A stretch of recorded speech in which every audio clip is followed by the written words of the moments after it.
Hey guys, welcome back to Vikram tutorial. एक बार फिर से बीपीएससी के नेक्स्ट वीडियो में स्वागत करते हैं। चलिए, हम लोग अभी पॉलिटी चल रहे हैं, यानी राजनीति शास्त्र के नेक्स्ट क्वेश्चन हम लोग लेके आए हैं। तो वो बोल रहे हैं भारत के राष्ट्रपति अपनी शक्तियों का प्रयोग करते हैं, तो आंसर हो जाएगा सीधे अथवा अपने अधीनस्थ अधिकारियों द्वारा। आंसर ए हो जाएगा। और डिटेल कुछ भी है तो यहाँ पे देखिए, रेक्टेंगल बना हुआ है, मतलब आयत के जैसा, उसमें सारा चीज़ लिखा हुआ है। वीडियो को पॉज कीजिए और पूरा देखिए। और नहीं भी देखेंगे तो मेरे सारे बातों को आप लगातार सुनिए, उससे भी आपको बहुत ज़्यादा फायदा हो जाएगा। नेक्स्ट क्वेश्चन है, संविधान द्वारा केंद्र सरकार की कार्यपालिका शक्ति निहित की गई है, तो आंसर हो जाएगा राष्ट्रपति में। भारत का कार्यपालिका अध्यक्ष एग्जीक्यूटिव हेड कौन होता है, तो राष्ट्रपति होता है। आगे है, भारत के राष्ट्रपति के संदर्भ में निम्नलिखित कथनों पर विचार करें। भारत के संविधान के अनुच्छेद 53 में उल्लेख है कि संघ की कार्यकारी शक्ति राष्ट्रपति में निहित होगी। दूसरा है, राष्ट्रपति अपने पद पर आसीन होने के बाद 5 वर्ष के लिए पद ग्रहण करेंगे। तीसरा पॉइंट है, भारत के संविधान के अनुच्छेद 60 में राष्ट्रपति पर महाभियोग की प्रक्रिया के बारे में उल्लेख है, तो आंसर हो जाएगा केवल 1 और 2, क्योंकि महाभियोग की प्रक्रिया अनुच्छेद 61 में है। नेक्स्ट क्वेश्चन जो है, आगे बढ़ते हैं। यदि राष्ट्रपति एवं उपराष्ट्रपति का पद खाली हो तो भारत के राष्ट्रपति के पद पर कौन होता है, तो आंसर हो जाएगा भारत के मुख्य न्यायाधीश। आगे नेक्स्ट क्वेश्चन है, यदि भारत के राष्ट्रपति का पद खाली तो उपराष्ट्रपति तथा भारत के मुख्य न्यायाधीश उपलब्ध नहीं तो भारत का राष्ट्रपति किसे नियुक्त किया जाएगा, तो आंसर हो जाएगा सुप्रीम कोर्ट के वरिष्ठ न्यायाधीश। तो ये हो जाएगा, श्रीमती प्रतिभा पाटिल का भारतीय गणतंत्र के राष्ट्रपति के रूप में क्रम क्या है, तो आंसर हो जाएगा 12वां। नेक्स्ट क्वेश्चन, एक विधेयक जो संसद में प्रस्तुत किया जाता है कौन सी क्रिया के बाद अधिनियम बन जाता है, तो जब राष्ट्रपति अपनी सहमति दे देता है। Option number B. 2022 के भारत के 16वें उपराष्ट्रपति चुनाव के लिए निर्वाचक मंडल में कितने सदस्य हैं, तो आंसर हो जाएगा 788। ऑप्शन नंबर बी हो जाएगा।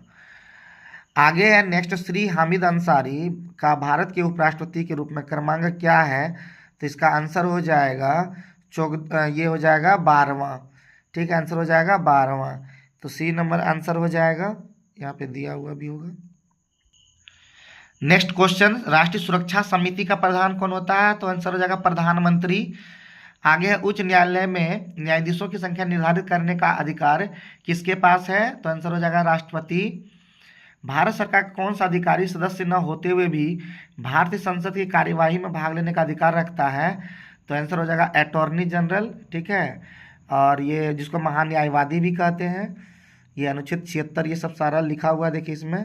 ठीक है, नेक्स्ट क्वेश्चन, एक गैर सदस्य के रूप में संसद के किसी एक सदन की कार्यवाही में भाग ले सकता है, तो अभी जस्ट ऊपर में ही आंसर था कि महान्यायवादी, तो ये हो चुका था।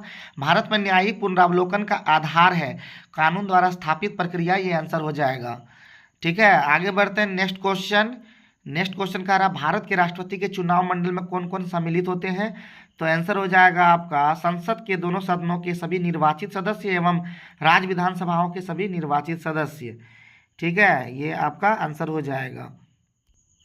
आगे बढ़ते हैं, भारत के राष्ट्रपति का चुनाव किया जाता है, तो आंसर हो जाएगा ई, इनमें से कोई नहीं या एक से अधिक। व्याख्या जो है ऊपर में आप देख चुके हैं इसका। संसद के संयुक्त सत्र की अध्यक्षता कौन करता है, तो आंसर हो जाएगा लोकसभा का अध्यक्ष बुलाता है। देखिए, संयुक्त सत्र को बुलाते हैं वो राष्ट्रपति, लेकिन अध्यक्षता कौन करते हैं, तो ये हो जाएगा आपका लोकसभा अध्यक्ष। पंचायती राज को किस संवैधानिक संशोधन के आधार पर संवैधानिक दर्जा प्रदान किया गया, तो आंसर हो जाएगा 73वां संविधान संशोधन, ये आपका हो जाएगा। और ये भाग 9 और 11वीं अनुसूची जोड़कर पंचायती राज व्यवस्था, बहुत इंपॉर्टेंट ये है, ध्यान रखना है, भाग 9 और 11वीं अनुसूची। भारत में महिलाओं के लिए किस राजनीतिक संस्था में स्थान आरक्षित है, तो आंसर हो जाएगा पंचायती राज। नेक्स्ट क्वेश्चन, व्यवस्थापिका के रिक्त स्थान की पूर्ति के लिए होने वाले विशेष चुनाव को कहते हैं, तो आंसर हो जाएगा उपचुनाव। आगे बढ़ते, वर्तमान में सर्वोच्च न्यायालय के न्यायाधीशों की संख्या कितनी है, तो आंसर हो जाएगा उपयुक्त में से कोई नहीं, क्योंकि न्यायाधीश की संख्या बढ़ गया होगा और अभी 33 कर दिया गया है। इस बढ़ते रहता है हर साल, ये दिमाग में रखना है। और कुल न्यायाधीशों की संख्या हो जाएगा 34, 33 + 1। सामुदायिक विकास कार्यक्रम कब आरंभ हुआ, तो आंसर हो जाएगा आपका 2 अक्टूबर 1952 ईस्वी को ये हुआ है। पंचायत के चुनाव कराने का हेतु निर्णय कौन लेता है, तो आंसर हो जाएगा आपका आंसर हो जाएगा राज्य सरकार। आगे बढ़ते हैं, नेक्स्ट क्वेश्चन पंचायती राज प्रणाली की सूची में है, तो आंसर हो जाएगा राज्य सूची। आगे बढ़ते हैं, पंचायत के चुनाव कराने हेतु निर्णय किसके द्वारा लिया जाता है, तो आंसर हो जाएगा राज्य सरकार। एक एमपी सीट को रिक्त घोषित किया जा सकता है यदि युवा सदन से लगातार 6 महीना अगर के अवधि में अनुपस्थित रहता है। सॉरी, यहाँ पे 2 महीना यहाँ दिया हुआ, 2 महीना हो जाएगा, ठीक है। लगातार 2 महीना अनुपस्थित रहता है तो वो हो जाएगा। तो आगे दिमाग में ये भी सेट करना। तो आज के वीडियो में इतना ही रखते हैं, नेक्स्ट वीडियो में फिर मिलते हैं।